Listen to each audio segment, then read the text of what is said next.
یہ تم کیا کر رہے ہو علی؟ میرے معاملے میں تمہیں اتنا آگے بڑھنے کی کیا ضرورت تھی؟ میں نے کہا یہ ایک اصولی بات ہے مریم، محض اس مطالبے پر کہ تمہاری سزا پر نظر ثانی کی ضرورت ہے کرنل نے مجھے بھی حراست میں لینے کی کوشش کی تھی، اب وہ ہوگا جو میں چاہوں گا۔ مریم نے کہا کرنل نعمان کو چھوڑ دو علی، میں نہیں چاہتی کہ میری وجہ سے دو افراد کے درمیان کسی قسم کی مخالفت پیدا ہو۔ میں نے کہا تم فکر مت کرو مریم، اس کی وجہ تم ہرگز نہیں ہو، ہمارے درمیان اصولوں کی جنگ ہے، جو اصولی طور پر درست ہوگا وہی فریق فتح یاب ہوگا۔ مریم نے آگے بڑھ کر کرنل نعمان کے ہاتھ سے گرا ہوا ریوالور اٹھا لیا۔ اس نے سخت لہجے میں کہا تو تم یوں میری بات نہیں مانو گے؟ میں ریوالور کے زور پر تمہیں حکم دیتی ہوں کہ کرنل نعمان کو چھوڑ دو۔ مریم کی جرت میرے لیے حیران کن تھی، معلوم نہیں وہ کیا چاہتی تھی، تاہم مجھے یقین تھا کہ اس میں گولی چلانے کا حوصلہ نہیں ہے، اس لیے میں نے بے خوفی سے کہا تم ضرور گولی چلا دو مگر میں اسے چھوڑوں گا نہیں۔ مریم نے دھمکی دی، تم شاید سمجھ رہے ہو کہ مجھ میں اتنی ہمت نہیں ہے، مگر اسے خود اپنے لہجے کی کمزوری کا احساس ہو گیا تھا۔ میں نے فاتحانہ انداز میں کہا فرض کرو تم نے مجھ پر گولی چلانے کی ہمت کر بھی لی، تب بھی یہ تو سوچو کہ میرے اور تمہارے درمیان کرنل نعمان موجود ہیں، گولی پہلے اسے لگے گی بعد میں مجھ تک پہنچے گی۔ مریم نے ایک لمحے کے لیے میری بات پر غور کیا، پھر بولی تم مجھے احمق کیوں سمجھ رہے ہو؟ گولی چلاتے وقت میں اپنی جگہ تبدیل کر لوں گی۔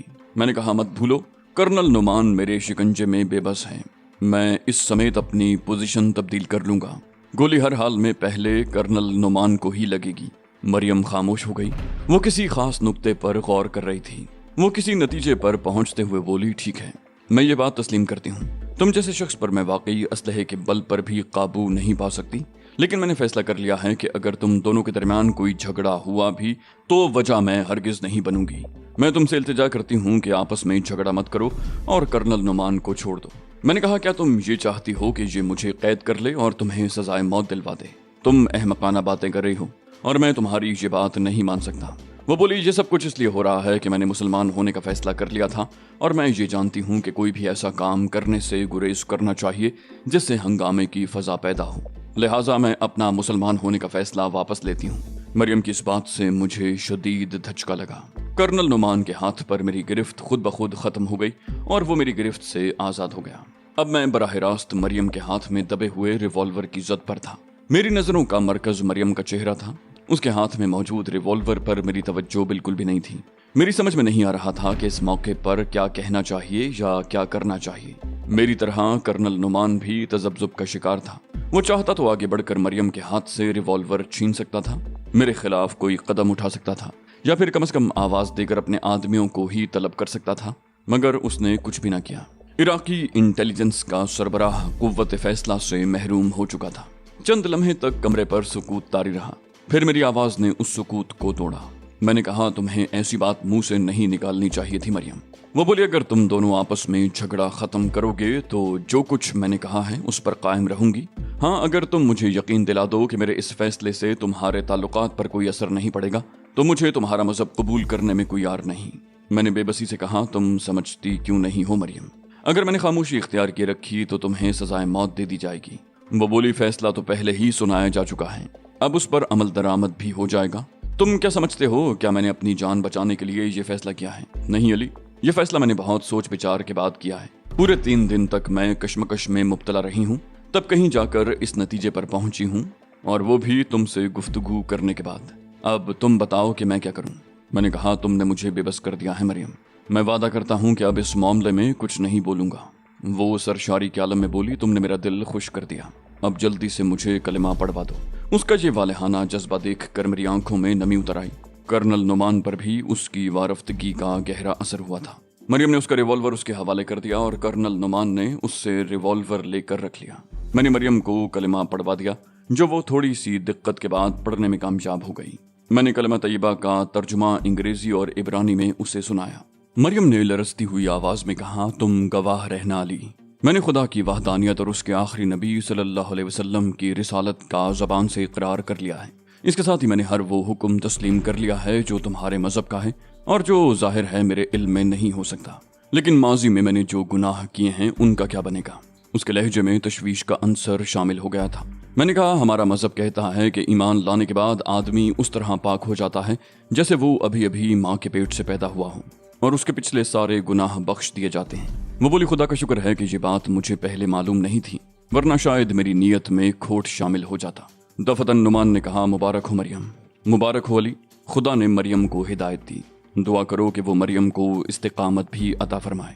میں نے زخمی نگاہوں سے کرنل نعمان کو دیکھا۔ کچھ دیر پہلے وہ یہ ماننے کو تیار نہیں تھا کہ مریم مخلص ہے اور اب مجھے مبارکباد پیش کر رہا تھا۔ میں نے دونوں ہاتھ آگے بڑھاتے ہوئے کہا تم جب چاہو مجھے حراست میں رکھ سکتے ہو، میں کوئی مزاحمت نہیں کروں گا۔ کرنل نعمان بری طرح جھنپ گیا، بولا کیسی باتیں کر رہے ہو علی، اب مریم کے مسلمان ہونے میں مجھے کوئی شبہ نہیں رہا۔ میں نے کہا سوچ لو کرنل، میں ایک بار پہلے بھی جذباتی غلطی کا مرتکب ہوا تھا، اب پھر میں نے ایک غلطی کی ہے، بار بار معاف کرو گے تو میرے حوصلے بڑھ جائیں گے۔ کرنل نعمان نے فراخ دلی کا مظاہرہ کیا، بولا اس بار میں غلطی پر تھا، ایک غلطی تم نے کی، ایک مجھ سے ہوئی، حساب برابر۔ میں نے کہا میں تمہارے خلاف جارحیت کا مرتکب بھی تو ہوا تھا، یہ چیز ڈسپلن کے بھی خلاف ہے۔ کرنل نے سنجیدگی سے کہا حالات کے تحت تو تم نے جو کچھ بھی کیا ہے میں اسے درست تصور کرتا ہوں، رہی بات ڈسپلن کی تو تم ہمارے ملازم نہیں ہو، تم پر محکمہ جاتی قوانین اس طرح لاگو نہیں ہو سکتے جس طرح ہمارے ملازمین پر لاگو ہوتے ہیں، تم تو ہمارے معاونین میں سے ہو۔ میں تم سے درخواست کرتا ہوں کہ جو کچھ ہوا اسے بھول جاؤ اور اپنا دل صاف کر لو۔ میں نے کہا اوکے کرنل، پچھلی ساری باتیں ختم، اب یہ بتاؤ کہ ہم کس وقت یہاں سے روانہ ہوں گے۔ کرنل نے کہا میرے خیال میں یہ معاملہ اب صبح پر اٹھا رکھو، اب میں چلتا ہوں۔ مریم نے کہا یہ شیشی اپنے ساتھ ہی لیتے جاؤ کرنل، اب اس کی ضرورت نہیں رہی، میں ہنستے ہوئے موت کو گلے لگاؤں گی۔ کرنل نے میری طرف دیکھا اور میں جلدی سے بولا مریم کی اس بات پر مجھے حیرت ہو رہی ہے، میں نے اسے کچھ نہیں بتایا۔ میری اس وضاحت پر کرنل مطمئن تو ہو گیا مگر اس کی حیرت برقرار تھی، تاہم کچھ کہے بغیر اس نے مریم کے ہاتھ سے خواب آور گولیوں کی شیشی لی اور کمرے سے چلا گیا۔ میں نے مریم سے کہا تم نے تو اس وقت کمال ہی کر دیا، یہ اندازہ تم نے کیسے لگایا کہ خواب آور دوا کی تجویز کرنل نے پیش کی تھی؟ وہ بولی میں پہلے ہی روز سمجھ گئی تھی کہ یہ حرکت کرنل نعمان کی ہی ہو سکتی ہے، تمہارے دباؤ سے مجبور ہو کر اس نے مجھے یہ موقع فراہم کرنے کا وعدہ کیا ہوگا تاکہ میں سزائے موت سے بچنے کے لیے خودکشی کر لوں۔ اس رات میں پلک بھی نہ جھپک سکا، نہ میں ایک لمحے کے لیے سویا اور نہ مریم سوئی۔ وہ کریت کریت کر مجھ سے مذہب کے بارے میں سوالات کرتی رہی اور میں حتی الامکان اسے مطمئن کرنے کی کوشش کرتا رہا۔ وہ اسلام کے بارے میں کم سے کم وقت میں زیادہ سے زیادہ جان لینا چاہتی تھی، اس کے دل میں سچی لگن اور تڑپ پیدا ہو گئی تھی، اس کے چہرے پر سچائی کا نور تھا۔ میں نے اسے تسلی دینے کی کوشش کی کہ شاید اب اس کی سزا میں تخفیف ہو جائے، مگر اب اسے ان باتوں سے کوئی دلچسپی نہیں رہی تھی، اسے تو بس یہ فکر تھی کہ مرنے سے قبل اسلام کے بارے میں زیادہ سے زیادہ جان لے۔ میں اس پر رشک کرنے کے سوا اور کیا کر سکتا تھا؟ صبح کرنل خود میرے کمرے میں آیا اور اس نے ہمارے ساتھ ہی ناشتہ کیا۔ ناشتے کے دوران کرنل نے مریم سے کہا میں نے تمہارا کیس وزارت دفاع بھجوا دیا ہے، مجھے توقع ہے کہ تمہاری سزا پر نظر ثانی ہو جائے گی۔ مریم نے کہا تم لوگ تو یہاں سے چلے جاؤ گے اور میں تنہا رہ جاؤں گی اگر تم اپنے مذہب سے متعلق چند کتابیں۔ کرنل نے کہا اب ہمارا اور تمہارا مذہب الگ الگ نہیں رہا اور کتابیں تمہیں تھوڑی دیر کے بعد مل جائیں گی۔ میرے دل پر سے ایک بوجھ سا ہٹ گیا تھا اور میں خود کو ہلکا پھلکا محسوس کر رہا تھا۔ ناشتہ کرنے کے بعد ہم اسپتال کے لیے روانہ ہو گئے۔ میں اور ٹورمینڈو ایک بند وین کے پچھلے حصے میں تھے۔ ٹورمینڈو کا جسم پٹیوں سے ڈھکا ہوا تھا اور وہ بے ہوشی کے انجیکشن کے زیر اثر تھا۔ کرنل نعمان نے بتایا تھا کہ اسے کئی گھنٹوں تک ہوش نہیں آئے گا۔ میں نارمن شلوف کے میک اپ میں تھا اور مجھے معلوم نہیں تھا کہ مجھے کتنا عرصہ اس روپ میں گزارنا پڑے گا۔ یقیناً میری راہ میں بہت سی مشکلات آتی، یہ بھی یقین سے نہیں کہا جا سکتا تھا کہ میں اس رول کو کامیابی سے نبھا بھی سکوں گا یا نہیں، کسی بھی وقت راز کھل سکتا تھا، تاہم توقع تھی کہ میں اسرائیل کو کوئی نہ کوئی نقصان پہنچانے میں ضرور کامیاب ہو جاؤں گا، اس لیے میں یہ خطرہ مول لینے کو تیار ہو گیا تھا۔ ٹورمینڈو کو کمرہ نمبر 312 میں پہنچا دیا گیا، تیسری منزل پر پرائیویٹ وارڈ تھا اور کرنل نے مجھے بتایا تھا کہ وہاں ایک کمرے میں 2 مریضوں کو نہیں رکھا جاتا، مگر یہ معاملہ چونکہ ملٹری انٹیلیجنس سے متعلق تھا اس لیے ظاہر ہے اسپتال کی انتظامیہ معترض نہیں ہو سکتی تھی۔